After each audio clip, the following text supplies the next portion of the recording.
Olá, meus queridos irmãos, muito boa noite. Sejam todos bem-vindos a mais uma doutrinária virtual do Centro Espírita Unidos na Fé, transmitido pelo canal do Centro Espírita Unidos na Fé, pela Rede Amigo Espírita, pela TV7, através das plataformas do Facebook e do YouTube. Hoje, com muito prazer, estamos recebendo o Dr. Roberto Lúcio Vieira de Souza. Daqui a pouco eu apresento ele a vocês, para aqueles que não conhecem, mas nós que somos do Movimento Espírita já conhecemos muito o Dr. Roberto, né, sua história, sua oratória, seus estudos na área. Muito feliz em estar aqui com você, Dr. Roberto, muito feliz mesmo. Eu é que agradeço aí a oportunidade, a possibilidade de estar participando aí dessa atividade dos irmãos do Centro Espírita Unidos na Fé, né? Para a gente é um imenso prazer estar aí para poder trazer alguma ideia, alguma coisa que possa contribuir para a nossa tarefa nessa noite. É isso aí. Hoje o tema maravilhoso, viu, gente? Mediunidade com Jesus. Vamos prestar bastante atenção e vocês já vão preparando aí as perguntas no chat. Mas vamos fazer nosso momento de preparação, né, de harmonização. E hoje, no livro Pensando Positivo, de Valdemir Pereira Barbosa, sai aqui essa lição aqui para a gente. As suas emanações psíquicas revelam o teor dos seus pensamentos, que podem ser bons ou maus. Por isso, ao se prender a pensamentos de baixo padrão, estará emitindo ao seu redor energias equivalentes. E pela lei de afinidades, também atrairá pensamentos idênticos aos seus. Cuide em pensar só no que seja bom, correto e aproveitável. Use sua mente para estar cada dia melhor. Não atrapalhe sua vida com pensamentos negativos. Proposta ótima para nós aqui iniciarmos o nosso momento. Vamos elevar o nosso pensamento agora ao alto, fecharmos os nossos olhos para podermos nos conectar em uma prece, rogando ao nosso Divino Mestre Jesus nesse momento. Abençoe o nosso momento de estudos, tão importante para a nossa vida, que os nossos mentores espirituais estejam conosco nesse momento, especialmente o mentor do nosso irmão expositor, que se propôs a estar conosco, trazer os seus ensinamentos, orientando-nos, dando a sua contribuição, e todos os nossos internautas nesse momento possam de igual forma ser beneficiados por energias positivas e juntos podermos estabelecer uma conexão de sentimento, de pensamento, de propósito de vida. Obrigada, Senhor Jesus, por mais essa oportunidade que o Senhor nos dá. E fica conosco sempre, sempre. Que assim seja. Bem, pessoas do bem, amigos queridos, o Dr. Roberto Lúcio Vieira de Souza é médico psiquiatra, vice-presidente da AME Brasil, escritor e expositor, autor e coautor de diversos livros, né? Essa é uma biografia modesta das qualidades que ele possui, mas ele tem muito mais do que isso, gente. E eu vou passar agora a palavra para o Dr. Roberto, ele vai ficar aí, vou ficar por aqui, Dr. Roberto. Às 8h15, mais ou menos, a gente retorna para que nós possamos fazer a interação aqui com o nosso público. Bom trabalho. Obrigado. Mais uma vez, eu queria cumprimentar os irmãos do Centro Espíritas Unidos da Fé, os companheiros da Rede Amigo Espírita, os companheiros da TV7, que sempre prestigiam as nossas atividades, que nos dão a oportunidade de divulgar o nosso trabalho, cumprimentar a todos aqueles que participam desse momento, e nós vamos, então, falar um pouco sobre mediunidade com Jesus. De certa feita, eu fui questionado se mediunidade com Jesus seria a mesma coisa do que a gente falar sobre educação mediúnica. E foi muito interessante esse questionamento, porque me fez trazer algumas reflexões para mim mesmo e que eu vou dividir um pouco com vocês.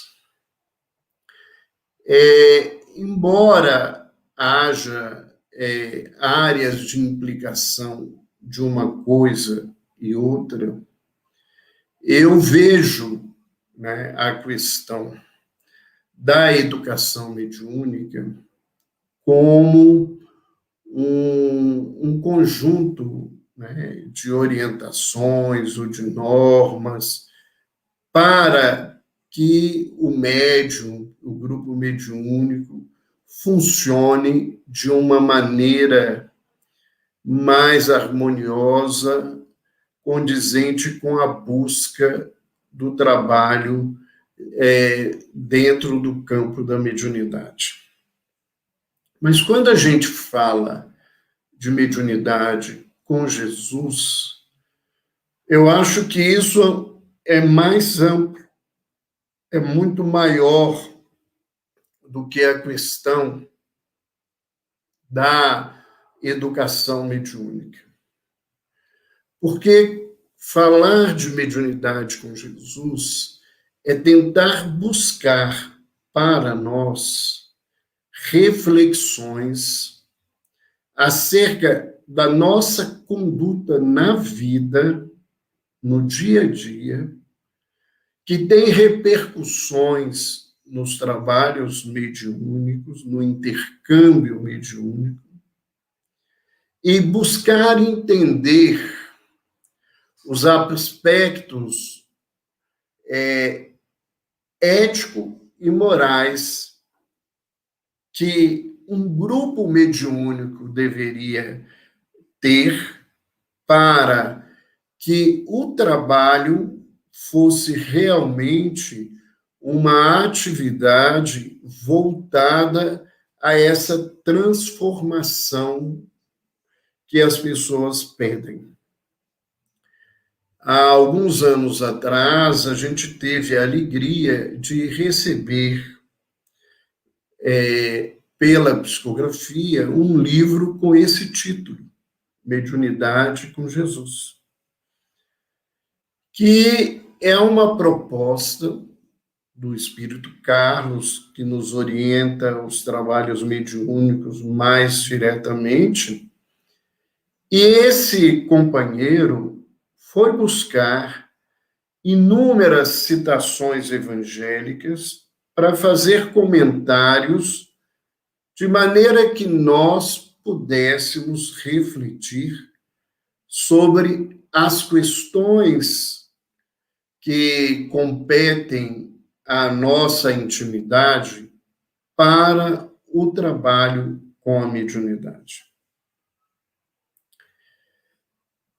Eu gostaria também de lembrar a todos nós que quando a gente fala de um trabalho mediúnico, né, e especialmente voltado ao espiritismo, porque a atividade mediúnica não se limita à doutrina espírita, existem seitas, existem outras religiões que trabalham se utilizando dessa sensibilidade, às vezes com outro nome, com formas diferenciadas de agir, mas dentro da doutrina espírita, nós não podemos deixar de pensar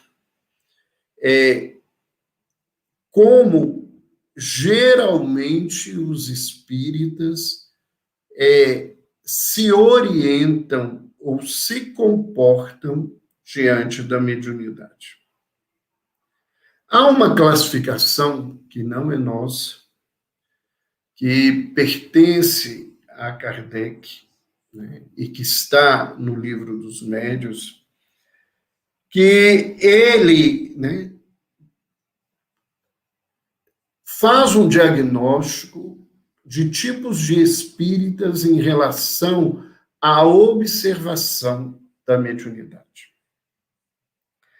Então, ele coloca que entre os espíritas existem aqueles a quem ele chama de experimentadores. São pessoas que se interessam pelo espiritismo, mas veem no espiritismo só uma ciência de observação. O que chama a atenção dessas criaturas é, na verdade, o fenômeno espírita.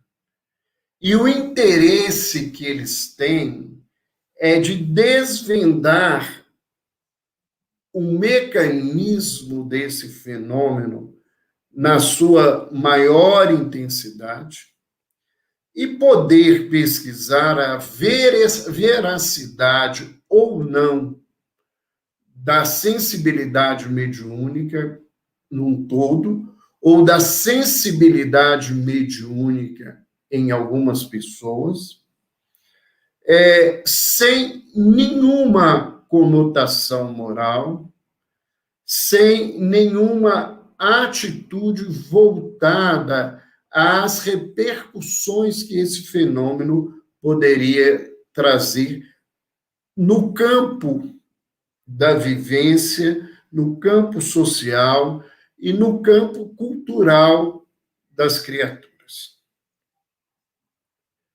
Esses elementos que ainda existem, e não são poucos, eles estão mais para o campo da parapsicologia e da metafísica do que para o campo realmente da doutrina espírita. E, às vezes, não são grupos que funcionam dessa forma. São pessoas, às vezes individualmente, às vezes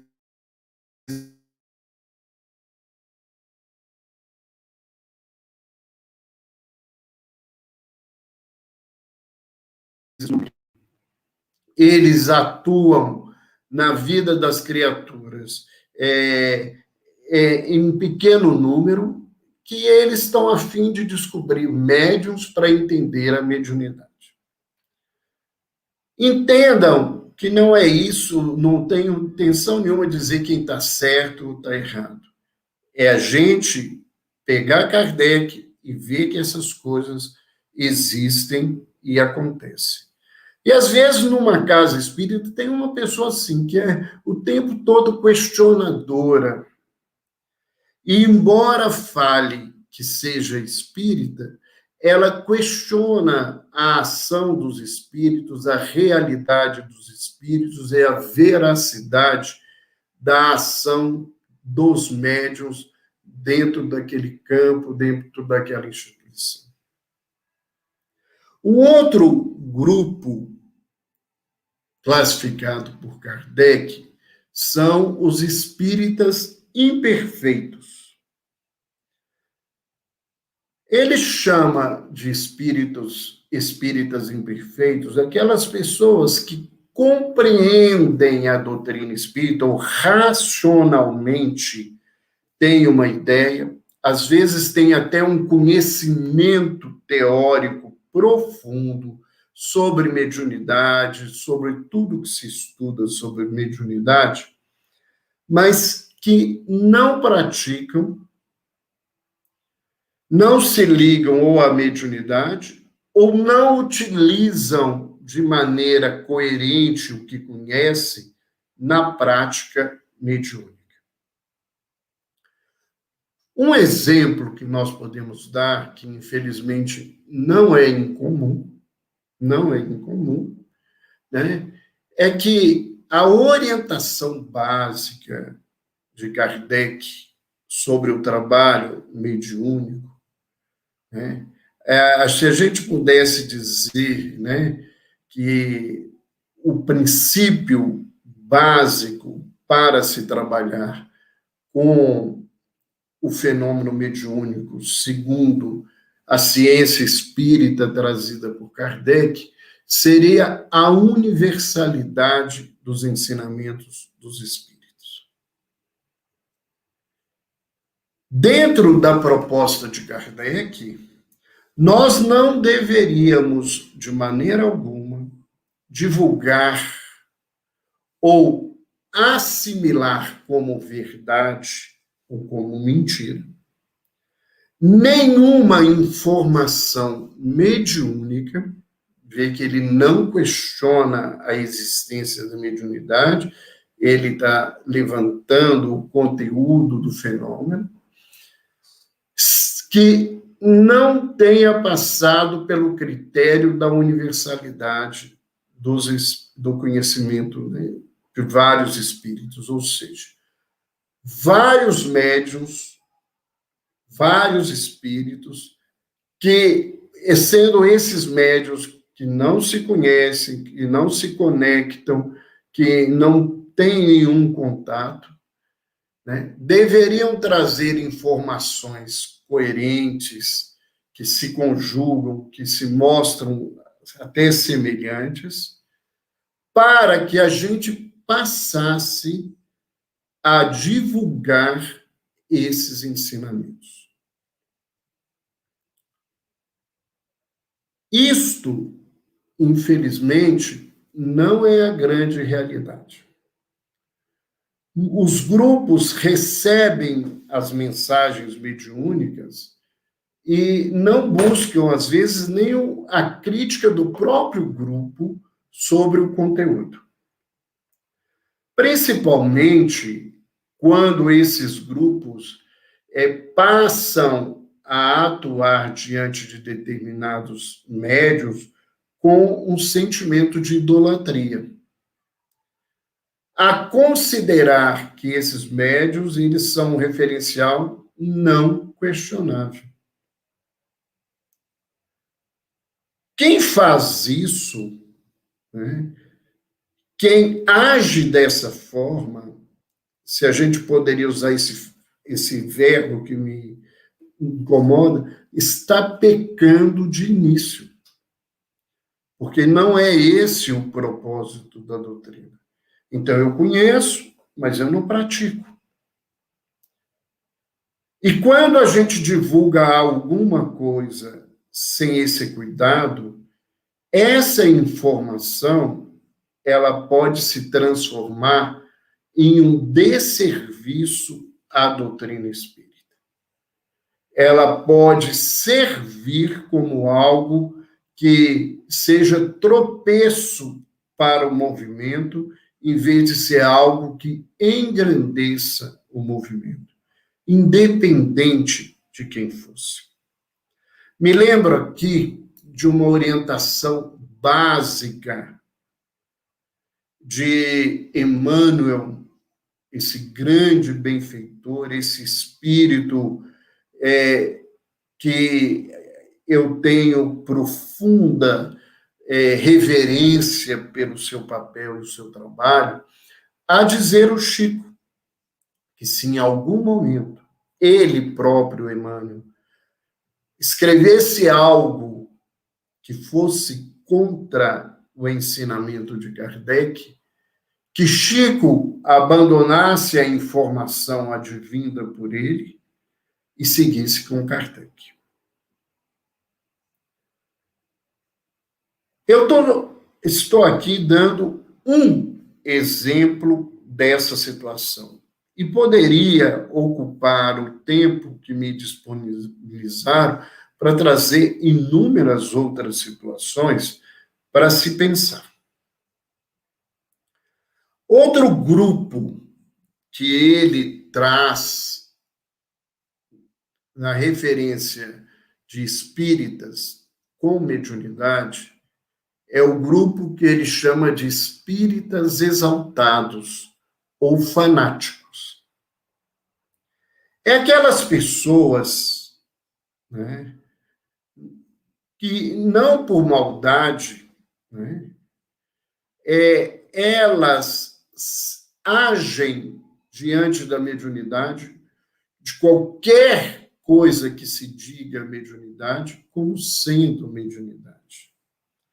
E atuam no trabalho, às vezes, sobre a orientação, e me desculpem a sinceridade, sobre o jugo de espíritos não, né, superiores, não benfeitores, que se dizem ser benfeitores, que utilizam a boa-fé dessas pessoas, a atitude de exaltação à mediunidade, ao fenômeno mediúnico, para perturbar a própria pessoa, um grupo mediúnico, uma casa espírita e até o movimento espírita como um todo.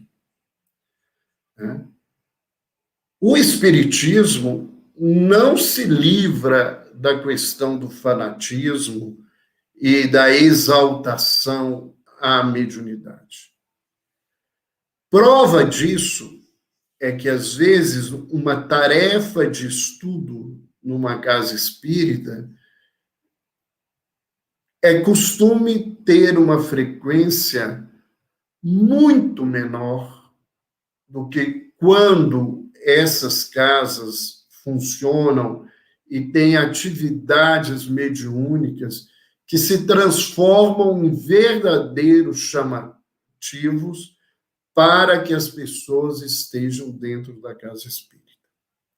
Um exemplo muito claro dessa questão é o chamado receituário mediúnico.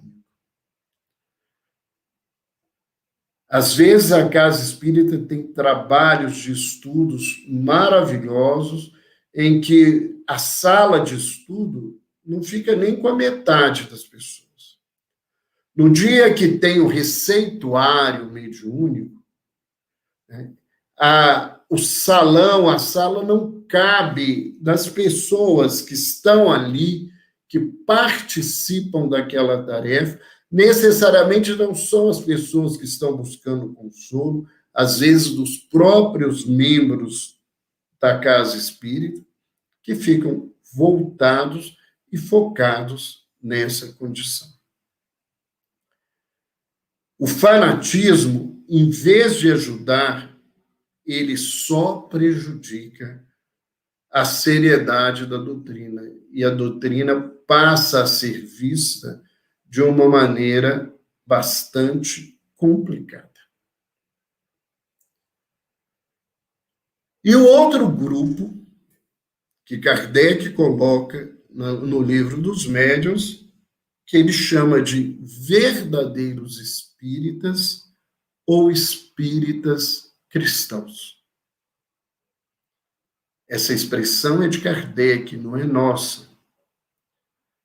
Dentro do grupo dos verdadeiros espíritas estão aqueles indivíduos que, conhecendo a doutrina, estudando e refletindo sobre a doutrina, essas pessoas buscam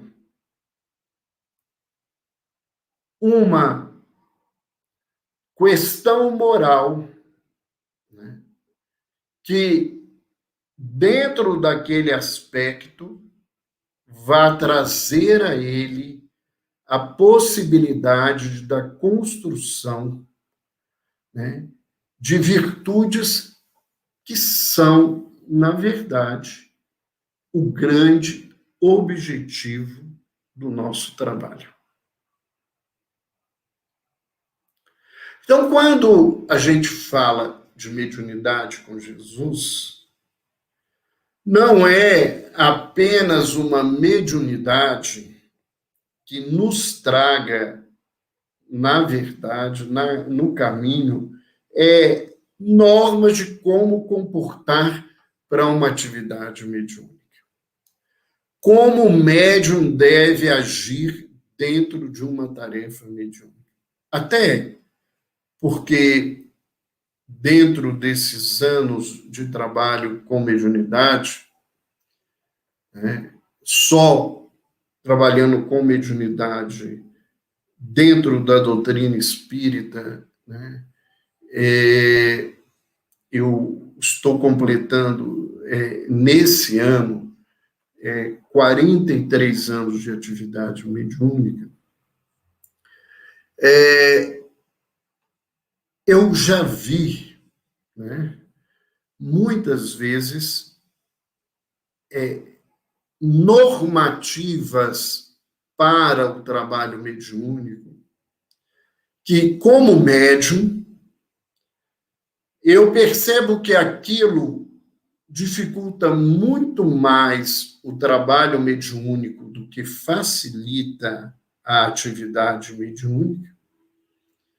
E mais do que isso, nesse engessamento, muitas vezes, dessas condutas, que são regras determinadas pelas pessoas, e se você procura em Kardec, você não vê isso determinado dessa forma, isso abre muito mais campo para que o animismo seja muito maior do que o fenômeno mediúnico e que a possibilidade, né, do falseamento do fenômeno, tanto na mistificação através dos espíritos ou do charlatanismo das criaturas, dos sensitivos, aconteça.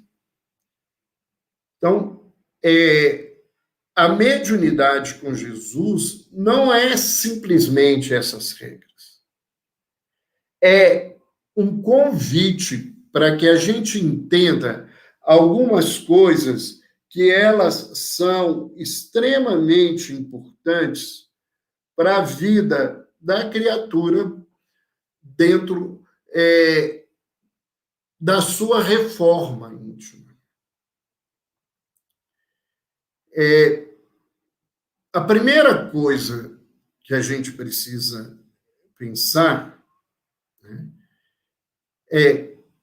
mediunidade, ela não surge gratuitamente na vida da criatura.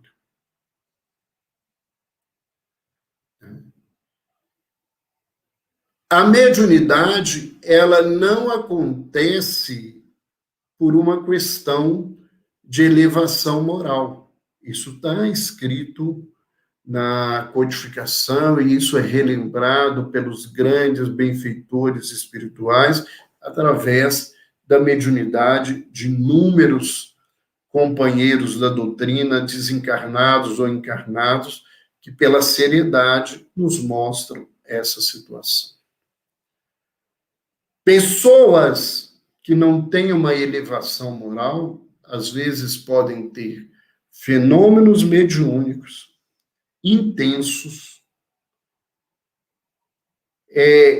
que são visivelmente avaliados e que não têm nenhuma postura voltada à questão moral do próprio médium naquele trabalho. Ele não tem envolvimento nenhum de transformação. Ele só é um instrumento.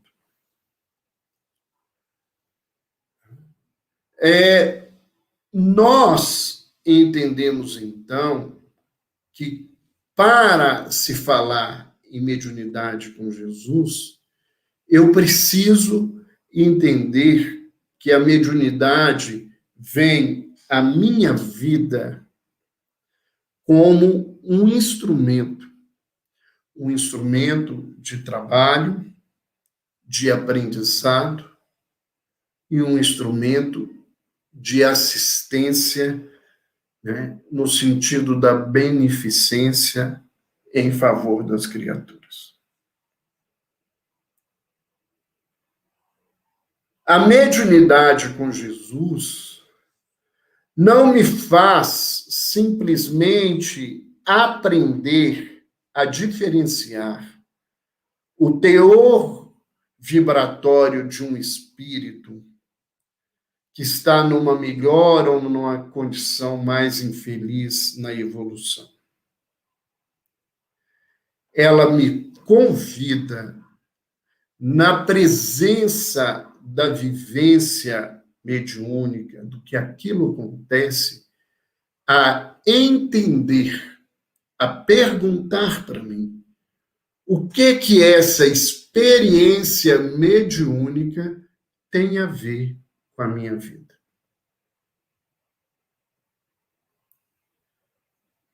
O que ela está querendo me ensinar? E mesmo os espíritos sofredores, ou os espíritos que se comportam defensores do mal, a atitude deles não é uma coisa, às vezes, para se repetir. Mas o exemplo da vivência deles pode nos tirar de dificuldades, porque aquele espírito pode não estar ali simplesmente por alguém que pediu o fenômeno, né, ajuda espiritual, mas às vezes para ensinar ao médium, ao grupo, situações que o grupo não aprenderia no dia a dia. Então, eu não tenho que conviver com o fenômeno mediúnico simplesmente como um transmissor de informações.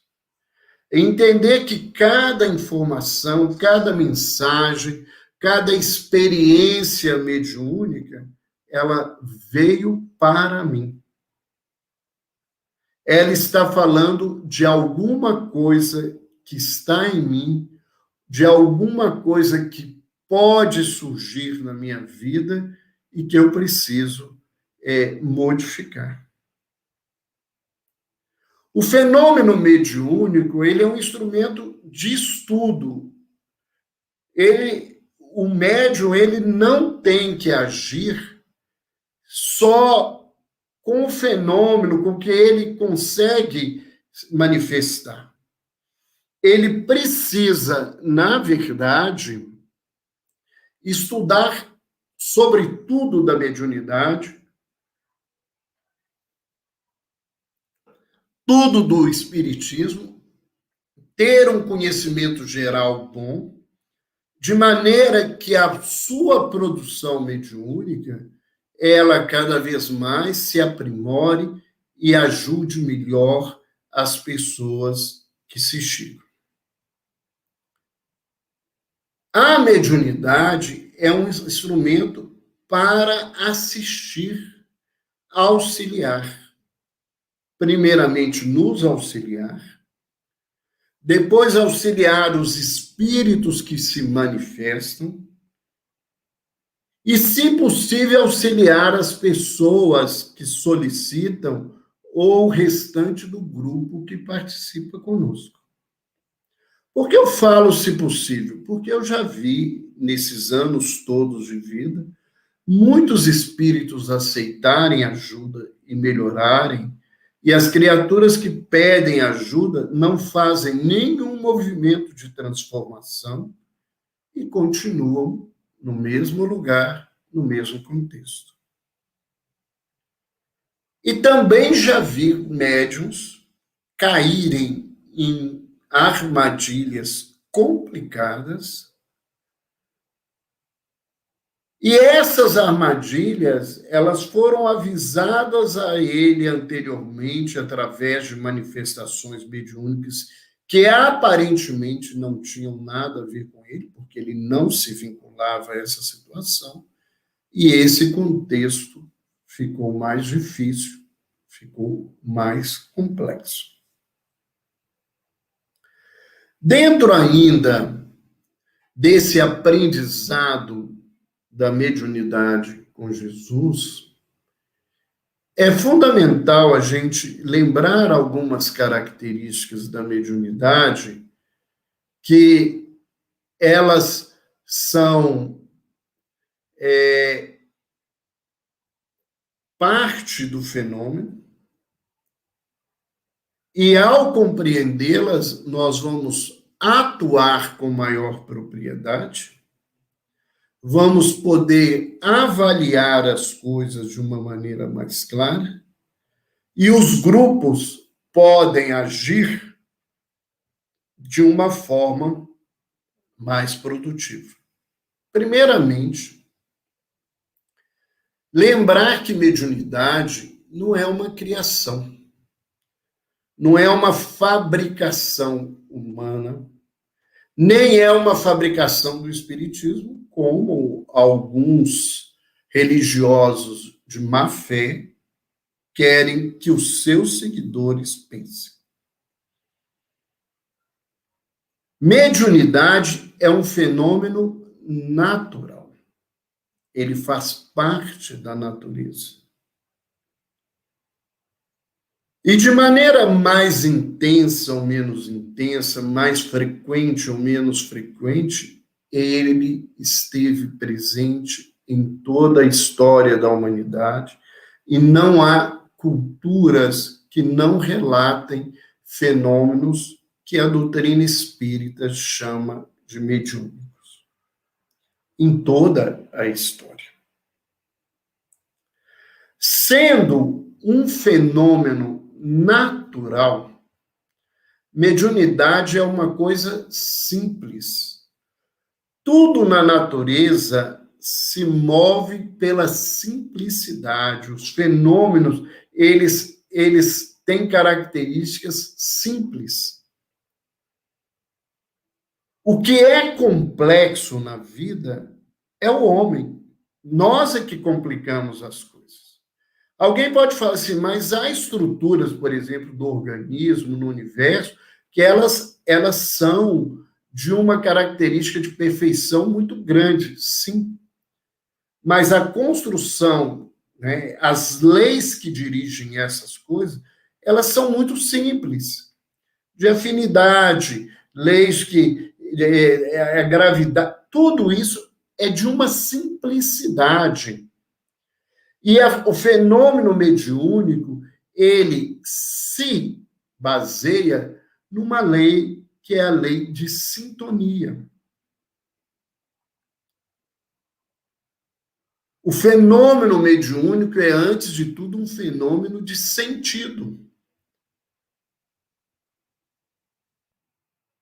É a vinculação das vibrações emitidas por um e outro de sentimentos que são decodificadas posteriormente pelo médium através do pensamento, da palavra, e que é transmitida às pessoas. Então, basta a gente olhar, né, que o médium, geralmente, ele começa assim, eu estou sentindo algo. Eu costumo brincar, já que eu estou falando para muitos irmãos do Nordeste, que os médiuns mineiros, eles têm uma diferença enorme de todos os médiuns do mundo. Porque a gente tem uma característica ímpar. A gente sente um trem e o dirigente sabe o trem que a gente sente. Né? A gente sente algo na vida. E esse algo é decodificado numa linguagem, e essa decodificação, ela faz, né, que o fenômeno seja transmitido para as pessoas.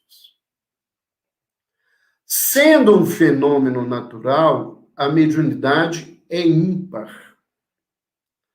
Quem faz coisa em série é gente, é humano. O Criador, por isso que se procura planetas iguais à Terra, sistemas iguais ao nosso sistema solar. Se você entrar no Laranjal, você não vai ver uma laranjeira igual à outra. Tem galhos diferentes, folhas diferentes, frutos que nascem em lugares diferentes. A forma do tronco tem características diferenciadas. Então, quem cria série é gente. Então, cada médium é ímpar. E esse negócio de querer comparar a mediunidade de uma pessoa com outra foge dos padrões da visão de naturalidade do fenômeno e desse fenômeno ser ímpar na vida da criatura. Isso não justifica que a gente aceite tudo, mas isso nos convida a respeitar as pessoas de boa vontade que tiram um tempo das suas vidas para estudar e para trabalhar com a mediunidade dentro daquilo que elas fazem. Então, o fenômeno mediúnico como um todo, quando a gente fala de mediunidade com Jesus, nós estamos, na verdade, falando de uma postura íntima, seja do orientador, do dirigente ou do médium sensitivo, independente da sensibilidade, do tipo de mediunidade que ele apresente, que utiliza-se da fenomenologia, do trabalho mediúnico, para a sua reforma e a sua melhoria espiritual. Se isso não acontece, eu posso até ter aprendido a ter normas e etiquetas para trabalhar numa casa espírita. Mas eu não vou estar fazendo um trabalho verdadeiramente com Jesus.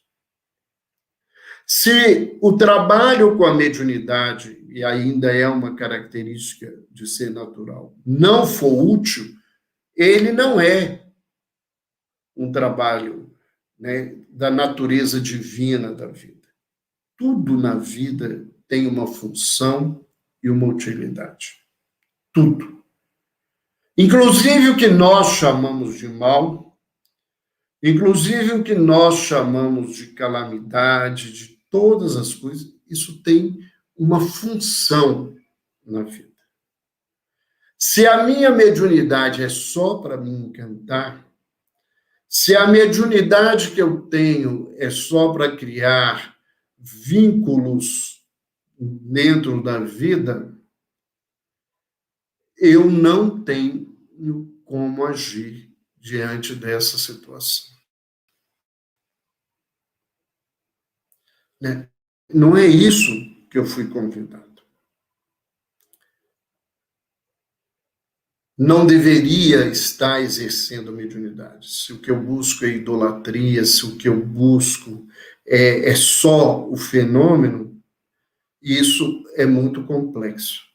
E alguém poderia me dizer assim, e como é que o senhor vê isso? Eu vejo, né, uma condescendência, uma conivência das pessoas com essa situação que não deveria acontecer. Todas as vezes que eu já fiz, e foram inúmeras vezes nesses anos, principalmente seminários, né, de várias horas sobre mediunidade, eu sempre ouvi das pessoas, ou de algumas pessoas, assim, aquelas pessoas que precisavam estar aqui, porque não fazem isso no trabalho mediúnico, elas não estão. E geralmente essas pessoas que elas se referem são os dirigentes das atividades mediúnicas e os chamados, né, porque não é isso o nome que a doutrina fala, mas é uma fala popular, os chamados médiuns de cabeceira, que são esses médiuns que se tornam idolatrados da casa e que não participam de estudos. Sabe por quê? Porque na grande maioria das vezes o orgulho e a vaidade é tão grande que eles acham que não tem nada para aprender com ninguém. E muitas vezes eu ouvi depoimentos, e eu já vivi isso como médium, de dirigentes de reunião que chegam faltando 2 minutos, 1 minuto antes de começar a reunião, que mal cumprimentam o grupo rapidamente, porque estão atrasados. E que quando termina o trabalho, eles são os primeiros a saírem da sala de reunião mediúnica, sem uma discussão, sem uma avaliação, sem saber as condições dos médios, a condição do grupo, para poder entender o que pode ou não pode acontecer naquele dia, na tarefa que ele dirige ou na tarefa que ele participa. Mediunidade com Jesus exige da gente algumas condições importantes de serem refletidas. Exige boa vontade, dedicação, exige disponibilidade íntima, exige busca de melhoria interior, de exercício de caridade, humildade, estudo, inúmeras situações que Carlos cita na introdução do livro como questões primordiais para que a gente exerça a mediunidade no campo que é a proposta maior da vida.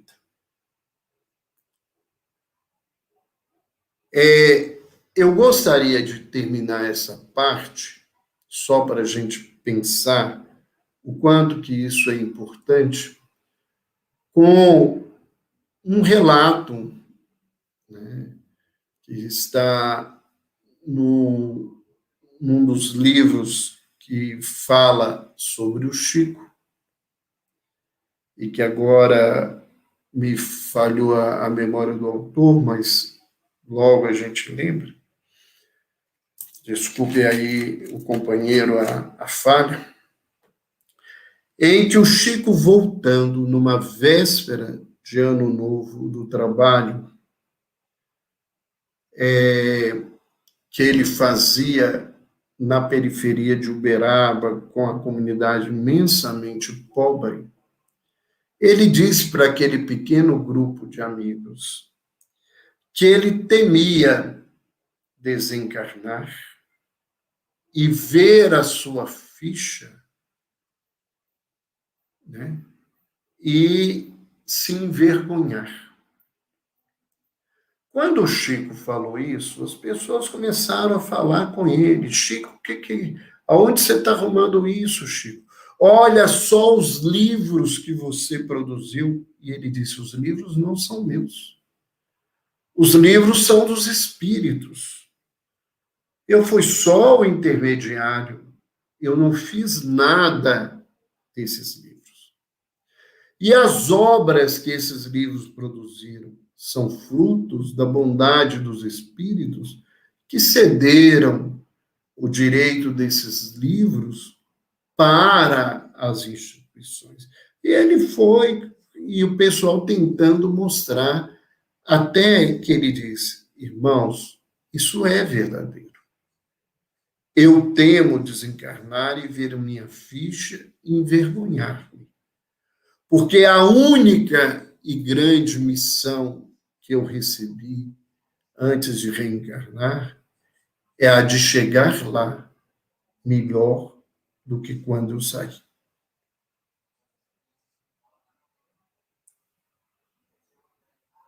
Esse é o exemplo e o lugar de alguém que exerceu a mediunidade com Jesus.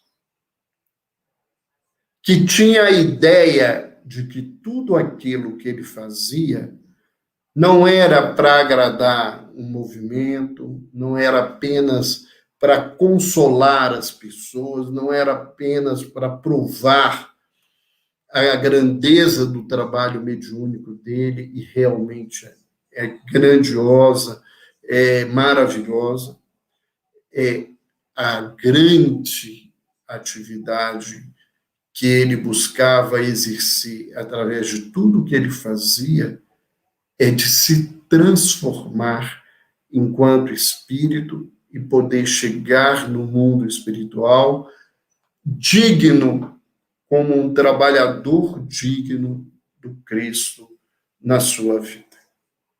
Então, se a mediunidade ela não servir em minha caminhada, para minha renovação íntima, para uma avaliação verdadeira, porque tem muita gente que acha que é bom e não é bom, né? Eu costumo dizer que o grande problema que a gente vê na reunião, eu classifico como psiquiatra, né, que tem dois grupos de doentes dentro das reuniões mediúnicas: os orgulhosos e os vaidosos. Os orgulhosos são os dirigentes, os doutrinadores, aquele povo que acha que está sempre certo, que manda a minha reunião, os meus médiuns, o meu trabalho, é assim que faz, é desse jeito, tem que ser dessa forma. Isso é extremamente questionável. E os médiuns que são vaidosos, que todas as vezes que você questiona o fenômeno, ele se sente questionado, ele se sente ferido na sua vaidade, né? E eu falo que essas duas, né, se tudo tem uma função, essas duas grandes dificuldades humanas, elas são responsáveis pelo crescimento do movimento espírita no Brasil. E depois eu descobri isso com os anos que falo no exterior, que no mundo inteiro é assim. O grupo não concorda com o dirigente que quer que seja assim, briga, o dirigente sai, monta um outro grupo, ou o grupo sai, monta outro grupo, e aumenta o movimento. O médium não é insensato, não é idolatrado, ele não recebe, né, o tempo todo confetes e elogios, ele se acha ruim. Se ele é questionado na veracidade de um fenômeno, que não está questionando ele, está questionando o fenômeno, e o fenômeno é capaz de ter dificuldades, ele briga, sai e vai e monta outro grupo. E o que essas pessoas aprenderam nesse contexto? O que as pessoas aproveitaram, na verdade, nessa situação? Qual o lugar do Cristo na caminhada delas? Aonde que ele é exemplo verdadeiramente nessa atitude, que é de todos nós. Quando eu estou falando aqui, eu não estou falando dos outros, né? Eu tenho que me vigiar o tempo todo na minha vaidade. Eu tenho que ter o cuidado nesse contexto. Eu tenho certeza disso. Né? E não tenho medo de dizer isso, não tenho nem vergonha de dizer isso, porque é uma realidade minha que eu tenho que buscar a mudar e aprender no dia a dia. Era essa a nossa fala. Vamos abrir para as perguntas. Me perdoe, Sandra, de ter invadido o horário das perguntas. Você já me conhece. Eu já falei que eu aprendi com o Divaldo uma coisa. Eu também tenho a doença do Divaldo. O Divaldo diz que tem epilepsia falante. A crise começa só quando acaba que a gente para, né? Então, pronto. Mas está tão maravilhoso, eu estava aqui sorvendo tudo, foi maravilhoso. Nós temos já algumas perguntas no chat, mas antes eu quero fazer 2 convites aqui para o nosso público.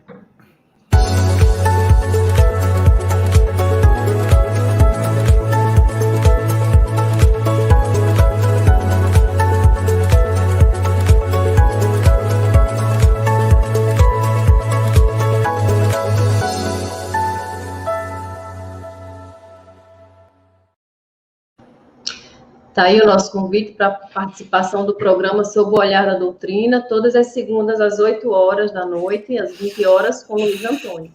E o próximo convite é esse aqui, que é a nossa doutrinária, o Amor é a Alma da Vida, com Carlos Rego, aqui de Aracaju, Sergipe, quarta-feira, agora dia 14 de abril, todos convidados a estarem conosco aqui. Mas vamos lá, vamos ao nosso chat. Nós temos aqui uma colocação aqui de uma pessoa. É a Patrícia Ferreira, ela diz: Roberto Lúcio, que saudade. Trabalhamos juntos no Hospital André Luiz. Teu pai ia te levar e buscar, um amor. Aí a Patrícia. Obrigado, lembrança boa. Bom, Patrícia, que bom a gente poder pelo menos se encontrar virtualmente, né?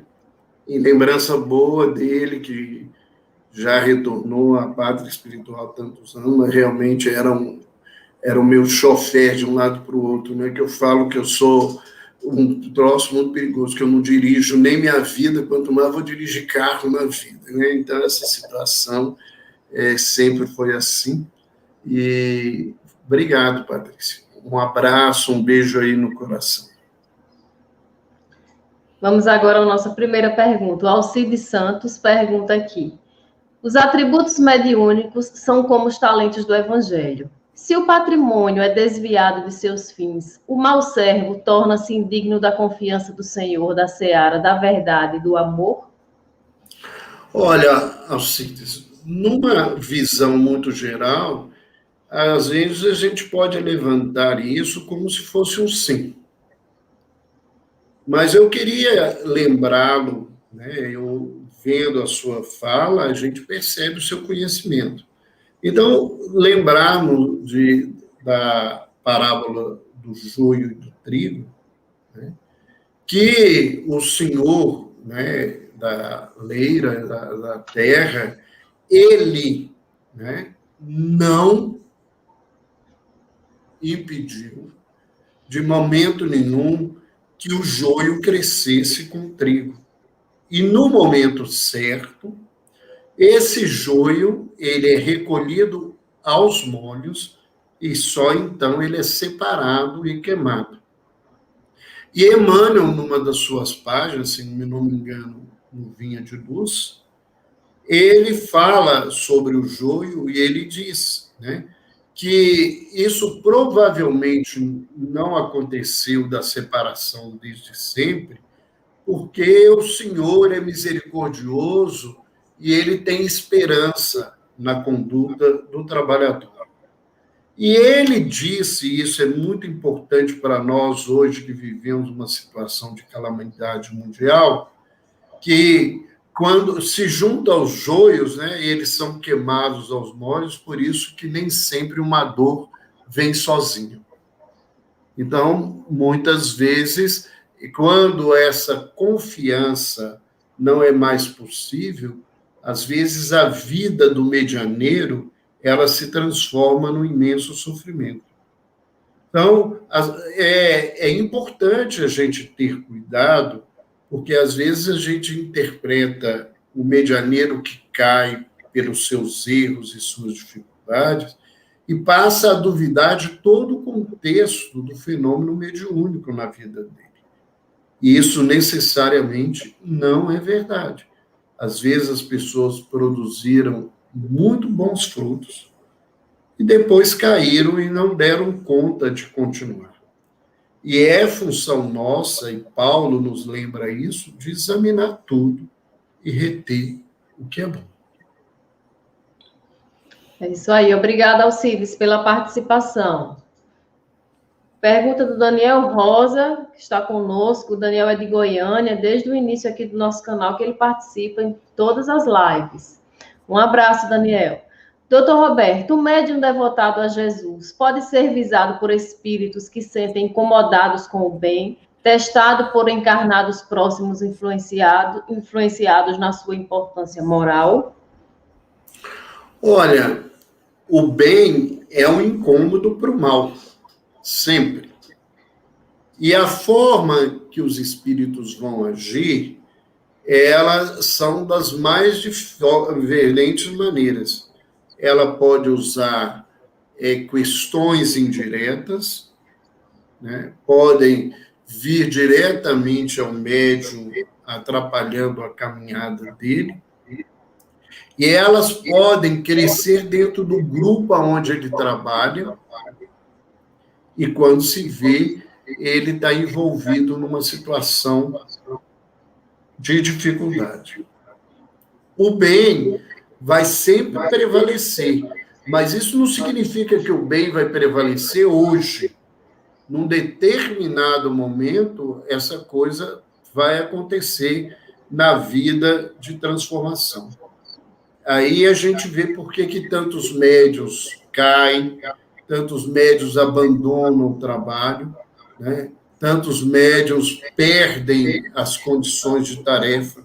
Uma ação muito interessante de médiuns devotados ao trabalho que estão buscando é você arrumar um trabalho ou uma obrigação social que ele depende financeiramente e que tem que acontecer no dia da reunião mediúnica. Aí a pessoa se afasta, e nesse afastamento, muitas vezes, a coisa se complica na vida do medianeiro e ele se perde do propósito para que ele veio trabalhar. Obrigada, Daniel. Pergunta do Luiz Antônio. Em O Livro dos Médios, encontramos todas as faculdades são favores pelos quais deve a criatura render graças a Deus. Por que muitos médios não conseguem se relacionar assim com a mediunidade? Luiz, obrigado aí pela pergunta, querido.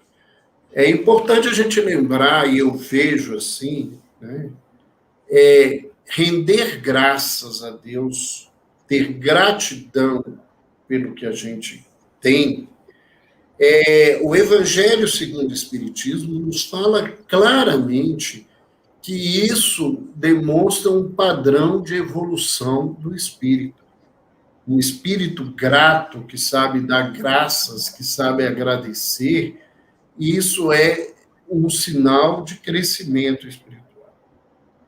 Muitas pessoas, ao se perceberem médiuns, elas entram nesse campo de vaidade que eu falava, de tal forma que elas não conseguem perceber esse lugar da graça, da gratidão, que isso é um favor. Elas se veem como pessoas especiais e exigem de terceiros condutas diferenciadas para elas. Se isso não acontece, elas não se relacionam com essas criaturas. Então, eu vejo que as pessoas não conseguem relacionar assim por uma imaturidade moral, e muitas vezes essa imaturidade moral é demarcada por esse sentimento de vaidade, essa expressão infeliz que a gente está aí na vida, que é a vaidade. É isso aí. Vamos continuar com as nossas perguntas. A Patrícia Ferreira. Doutor Roberto Lúcio, quando trabalhamos juntos no Hospital André Luiz, você fazia um trabalho maravilhoso aos pacientes tratando corpo, mente, espírito. Teria como relatar para nós a importância desse trabalho? Nós realizamos o Hospital André Luiz, né? A gente é só alguém que participou ativamente desse trabalho. Ele busca dar um atendimento integral aos pacientes. E desde a década de 80 do século passado, o hospital passou a oferecer um tratamento que a gente chama de tratamento biopsíquico socioespiritual, em que a gente aborda a criatura como um todo. Porque a criatura é uma coisa só. Essa divisão que a gente faz, né, ela é pedagógica, ela é para um aprendizado. Né? Eu falo que a gente tem síndrome de açougueiro, né? A gente gosta de esquartejar as coisas, ficar dividindo as coisas todas. Né? O ser é um ser. A diferença é que eu posso estar encarnado ou não, mas eu sou um ser. E tudo que está ligado ao meu ser é o meu eu. E se eu adoeço em alguma área dessa situação, eu vou adoecer o restante. Então, se eu não trabalho o indivíduo nesse sentido amplo, o que acontece? A tarefa que eu realizo empobrece. Empobrece seja onde for. se eu atuo só no campo biológico, no campo psíquico, no campo social, ou se eu atuo só no campo espiritual.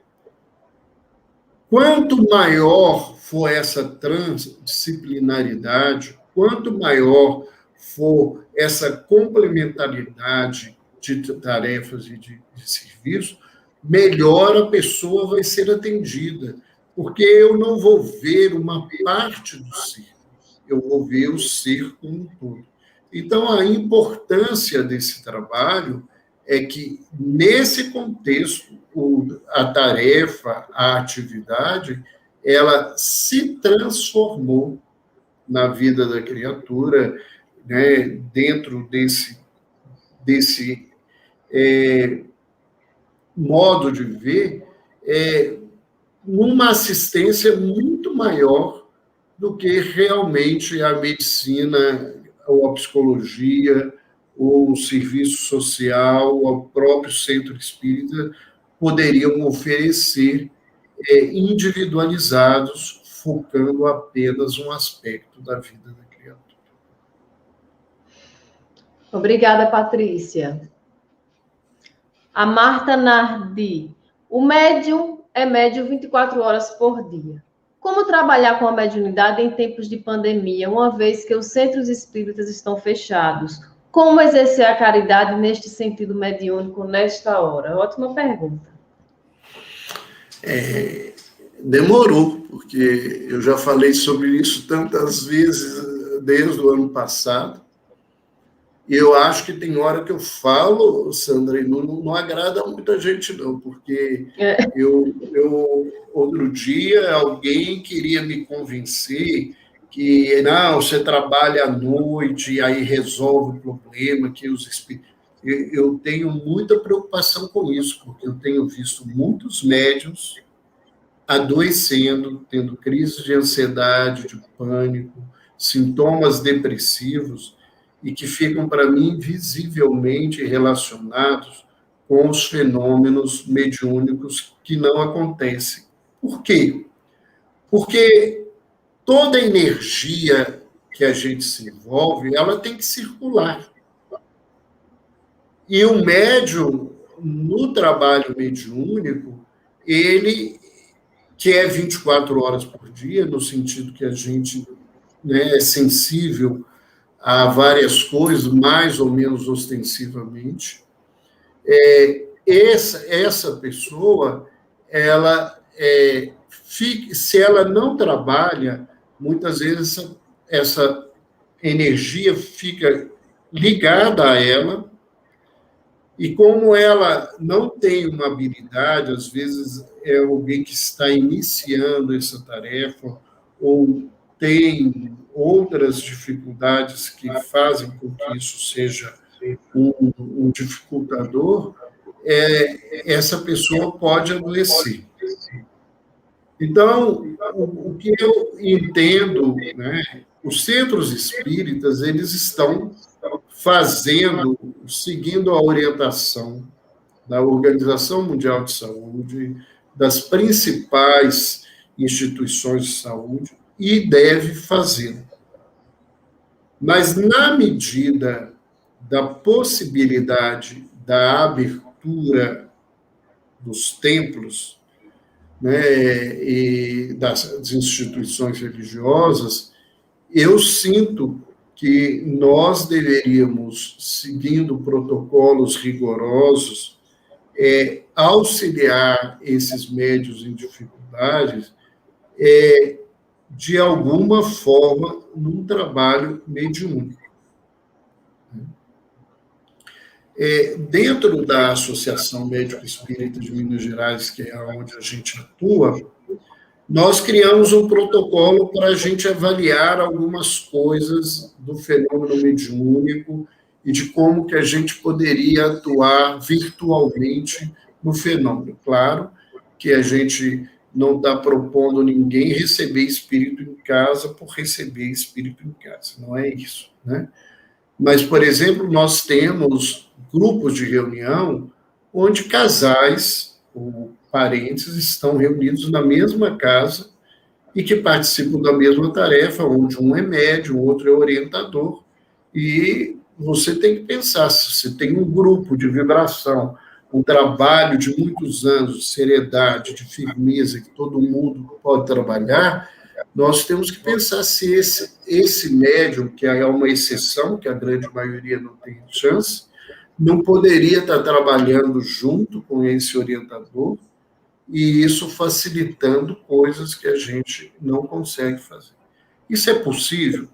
Olha, a prática tem nos mostrado que é possível sim, mas eu confesso que a minha preocupação quando eu falo do possível é a característica diferenciada de alguns grupos que nós podemos colocar esse protocolo para pensar, porque são pessoas que trabalham mediunicamente há muitas décadas, com orientadores que têm uma prática muito grande e essa possibilidade de estarem juntos, facilitando esse contexto, que muita gente não tem.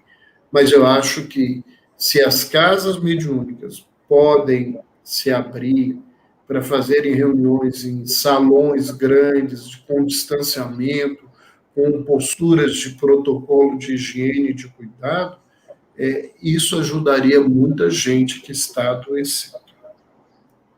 Acho que eu, como psiquiatra... Então, o senhor é favorável a, digamos que, uma espécie de abertura para ajuda a essas pessoas, desde que se obedeça todo o protocolo, toda a estrutura. O que acontece muitas vezes, porque a gente viaja para esse Brasil, às vezes os grupos são muito pequenininhos, não tem, vai aglomerar.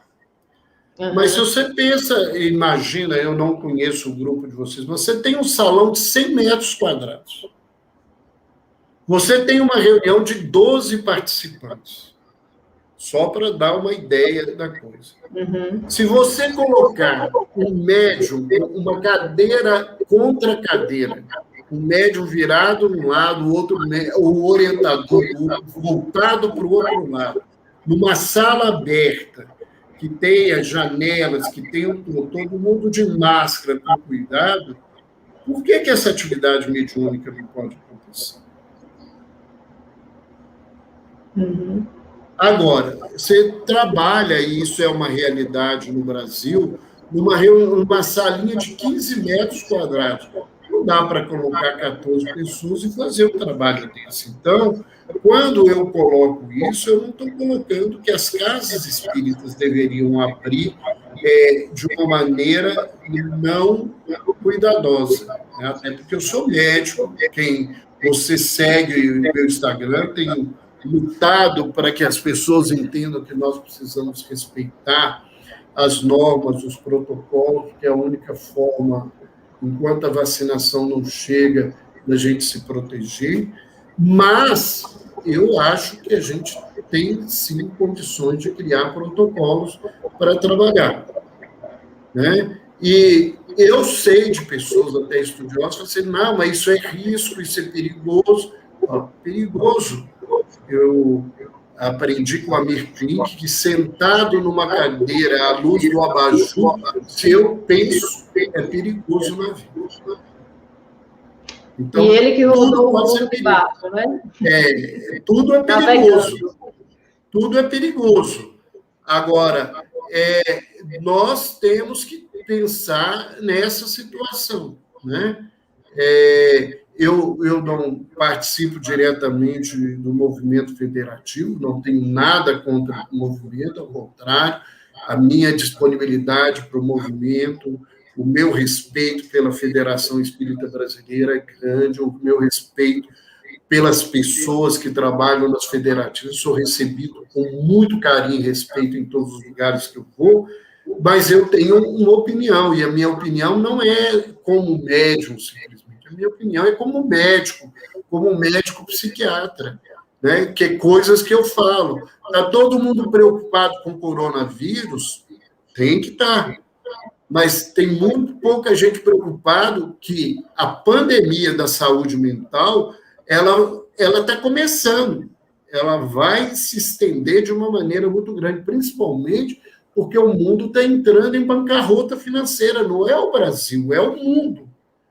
Então, nós vamos viver momentos de muita depressão, de tentativas e suicídios, de situações de agravamento de vício, de tudo, e nós temos que ter cuidado. Então, nós precisamos trabalhar naquilo que a gente dá conta.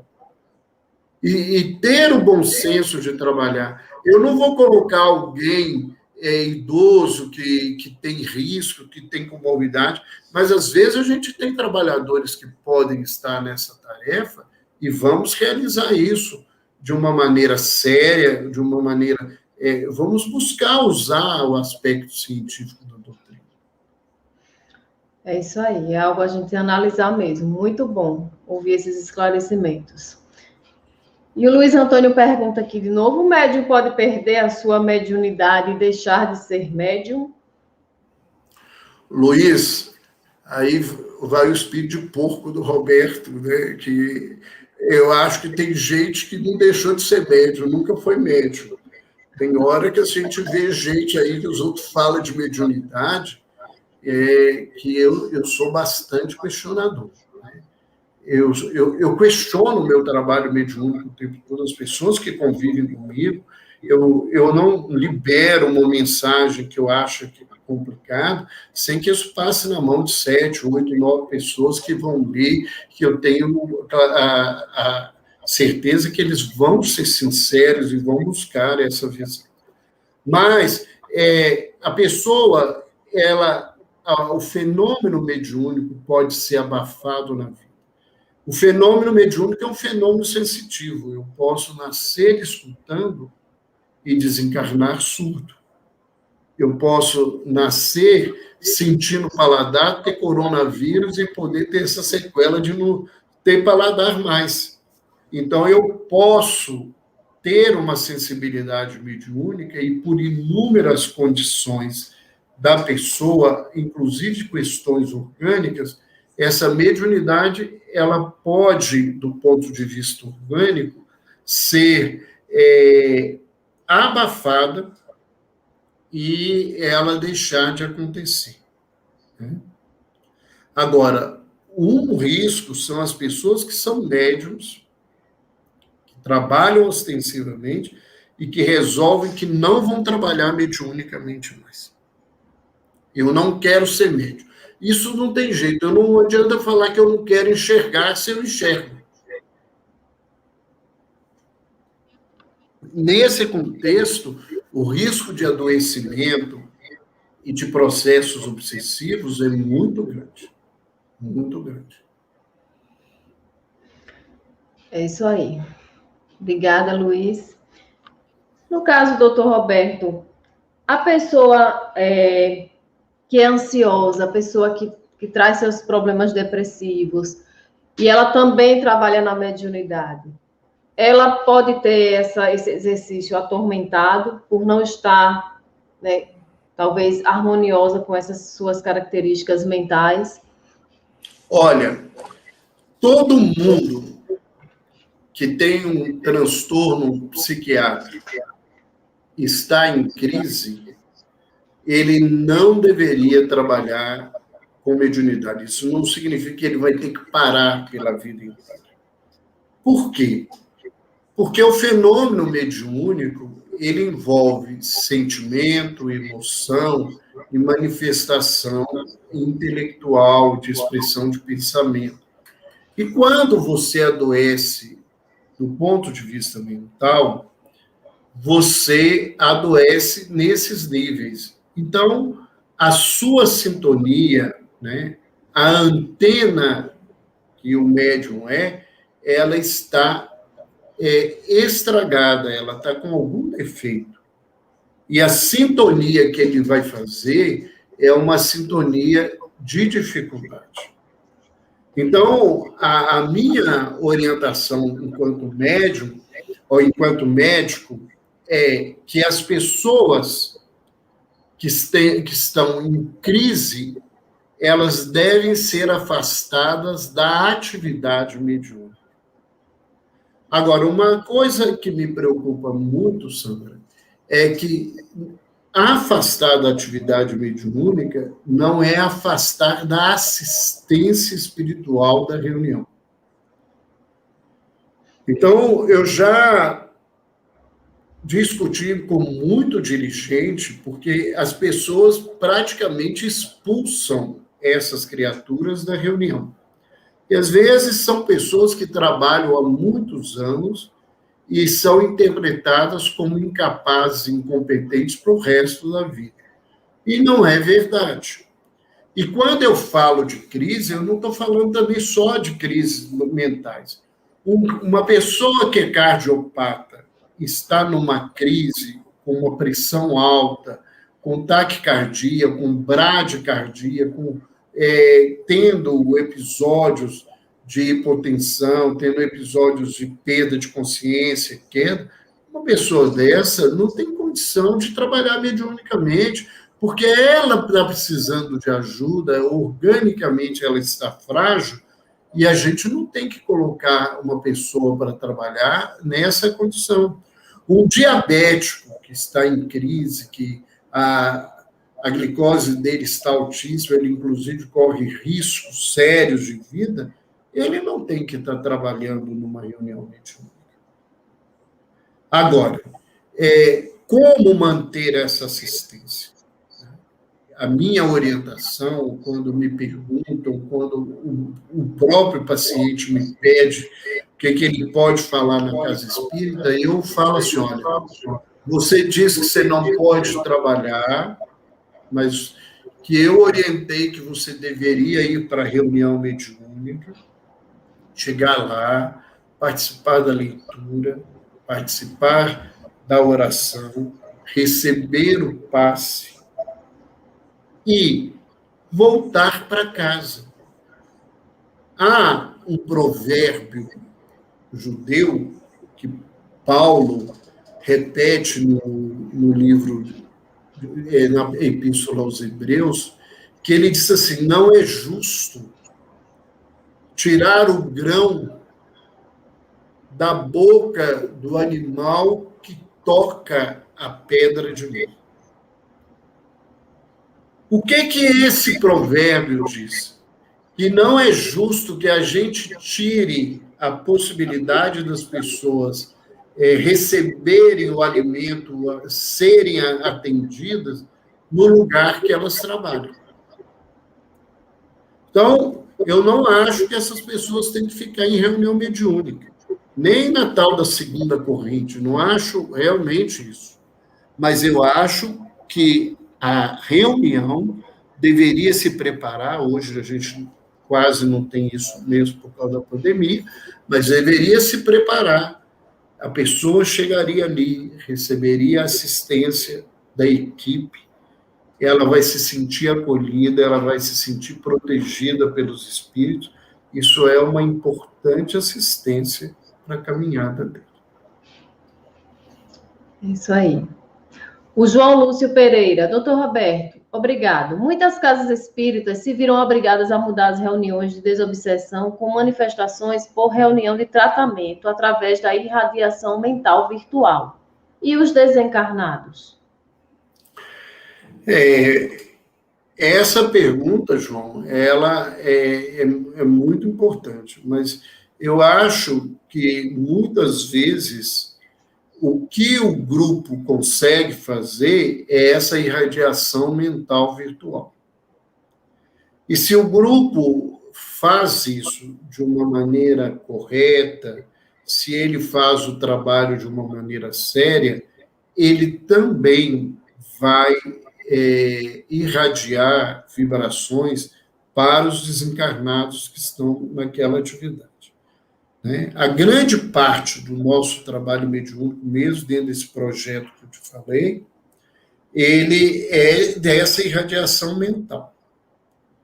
E como a gente vai acompanhando os casos, né, a maioria são pedidos que vêm através dos próprios elementos da reunião, e são pacientes, ou são parentes, ou são pessoas muito próximas, a gente vê mesmo quando o atendimento não é ostensivo, da mesma forma que nas reuniões presenciais, muitas vezes a pessoa melhora a partir do momento que recebe radiação e prece em seu favor. Né? Se todos os desencarnados vão conseguir aproveitar, não sei, né? Mas essa resposta eu não saberia te dar. Mas eu acredito que muitos podem ser ajudados, né, assistidos, e que as pessoas encarnadas também podem ser bem ajudadas e receberem respostas positivas nesse trabalho de radiação mental virtual.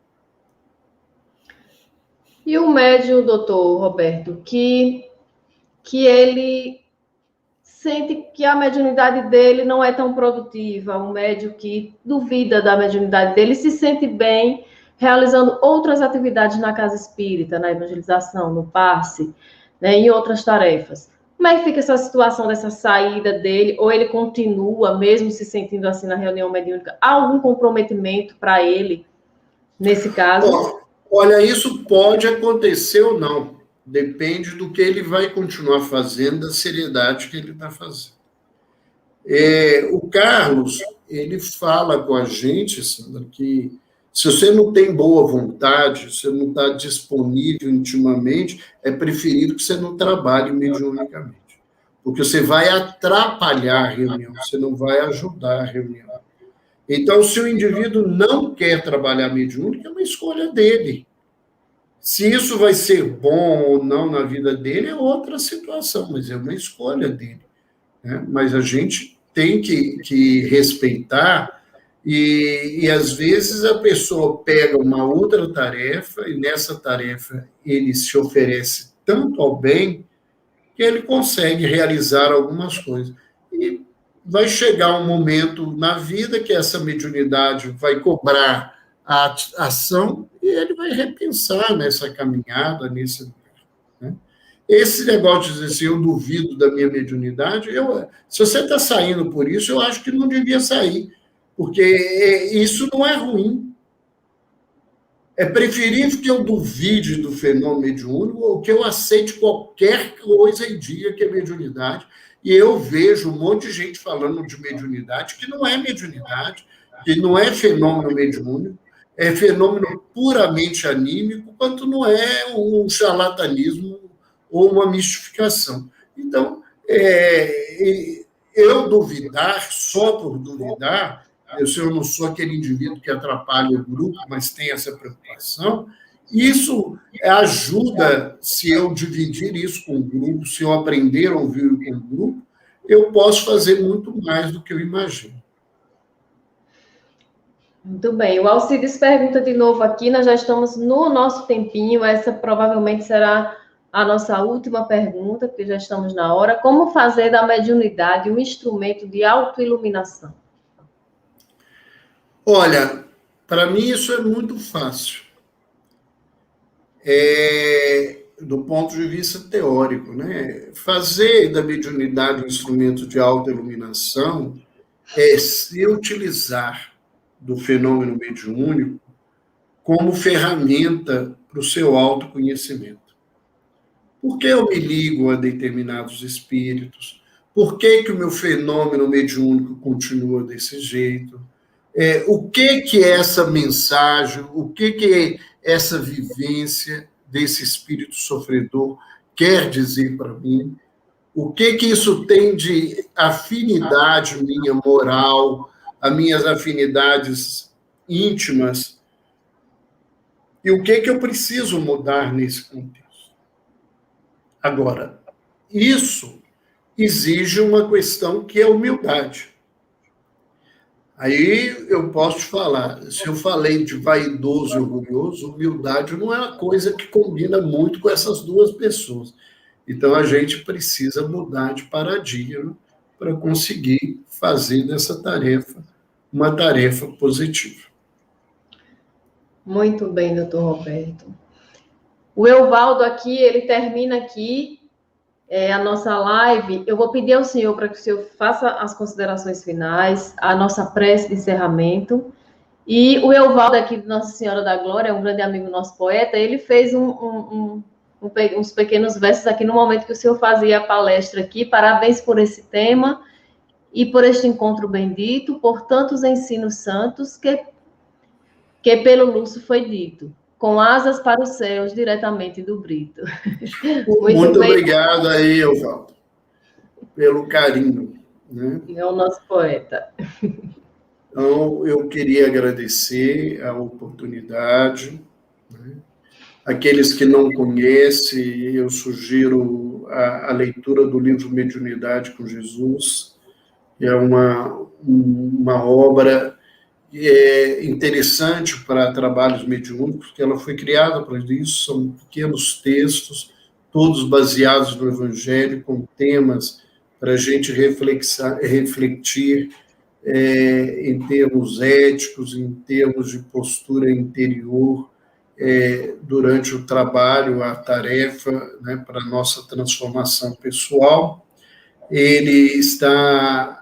As pessoas podem adquirir o livro tanto através do site da AME Editora, né, que é a editora da Associação Médico Espírita de Minas Gerais, ou pela Candeia, que é a nossa distribuidora oficial, né, dos livros da associação. Eu rogo realmente que Deus possa envolver a todos vocês que estão nos escutando. Gostaria de lembrar a todo mundo, nós estamos num momento em que a nossa responsabilidade pessoal é muito maior do que a gente imagina. Então, se puder, fique em casa, evite aglomeração, use máscara, higienize as mãos e o rosto sempre que possível, para evitar maior expansão, né, dessa pandemia no nosso país. E vamos buscar, quem tem dúvida, vamos tomar vacina, que é o único instrumento que a gente tem hoje. Pode não ser o melhor, mas é o único instrumento que a grande maioria dos cientistas e dos estudiosos tem como elemento de tratamento. Os outros tratamentos, eles podem ser dados, mas eles são questionáveis cientificamente, todos eles, né? Não é um nem outro, a gente não conhece nada, mas isso é importante. Como espíritas, como cristãos, nós temos que cuidar de nós e temos que cuidar dos outros. E vamos aproveitar essa nossa prece, não só para interromper e agradecer o nosso encontro, mas transferir essa prece para esses mais de 300 mil brasileiros que desencarnaram durante a pandemia, para essas famílias que estão vivendo esse sofrimento, para as pessoas que estão internadas em profundo sofrimento, pelas pessoas que estão em casa, em isolamento, adoecendo, pelas crianças, pelos jovens que estão sendo tão comprometidos do ponto de vista emocional por causa de tudo isso que está acontecendo, que nós possamos vibrar paz, serenidade. O mundo, mais do que nunca, precisa de paz, porque se a gente ficar nessa guerra ideológica que eu vejo o tempo todo, a gente não vai fazer o que a gente precisa fazer. Nosso momento hoje não é descobrir culpados, não é acusar ninguém. O nosso momento é o momento de matar fome, de vestir as pessoas que estão com dificuldade e trabalhar naquilo que é possível para sanar essa doença o mais rápido. Então, vamos elevar os nossos corações a Deus, ao Pai de amor e misericórdia, agradecer por tudo o que nós recebemos e pedir que as nossas energias de esperança, de paz, de fé, de confiança em Deus, possam tocar os corações dos nossos irmãos em humanidade, acerenando a todos nós, para que a gente entenda verdadeiramente, diante da proposta do Senhor, que tudo tem uma utilidade, que tudo existe para transformação e crescimento humano, que nós possamos utilizar esse momento de tanta dificuldade para construir intimamente um homem melhor, um homem mais íntegro, um homem mais próximo daquilo que o Cristo nos ensinou. E sendo homens mais próximos do Cristo, que a gente possa entender que o nosso papel é de servir e que a gente seja instrumento da misericórdia divina, da ação de Jesus, da ação dos espíritos que trabalham na seara do Cristo, em favor dos nossos irmãos encarnados e desencarnados, e em favor de nós mesmos. Que cada lar aqui representado possa se sentir melhor em paz a partir desse momento. Fica conosco, ó Pai, porque nós precisamos de Ti. Que assim seja. Que assim seja. Uma boa noite para todos, gente. Muito obrigada pela presença. Muito obrigada mais uma vez, doutor Roberto. Até quarta-feira, se Deus quiser. Um abraço, gente.